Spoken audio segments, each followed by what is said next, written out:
নির্বাচনী প্রশাসন, নির্বাচন কমিশন এবং সরকারের নিরপেক্ষতা নিয়ে ঘাটতি দেখা দিলে যে কোনো আসনে আবারও ৫ অগস্ট হতে পারে বলে সতর্ক করেছেন ব্রাহ্মণবাড়িয়া ২ আসনের স্বতন্ত্র প্রার্থী ব্যারিস্টার রুমিন ফারহানা। বিকেলে সরাইল উপজেলার কালীকচ্ছ ইউনিয়নের চাঁদপুর বাজার এলাকায় উঠান বৈঠকে এ সতর্ক বার্তা দেন তিনি। দীর্ঘ ১৭ বছর পর বাংলাদেশে যে নির্বাচন হচ্ছে তাতে পুলিশ, আইন শৃঙ্খলা রক্ষাকারী বাহিনী এবং নির্বাচন কমিশন নিরপেক্ষভাবে একটা ভোটের পরিবেশ তৈরি করবে বলেও আশাবাদ ব্যক্ত করেন রুমিন ফারহানা।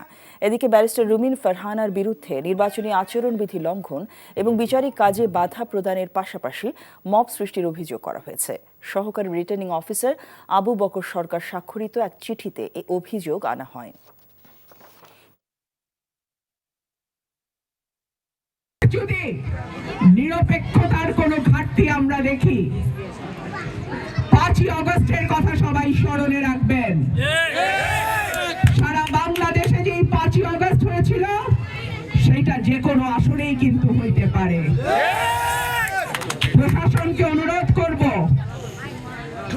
নিজের আইনের ভেতরেই আপনারা কাজ করবেন।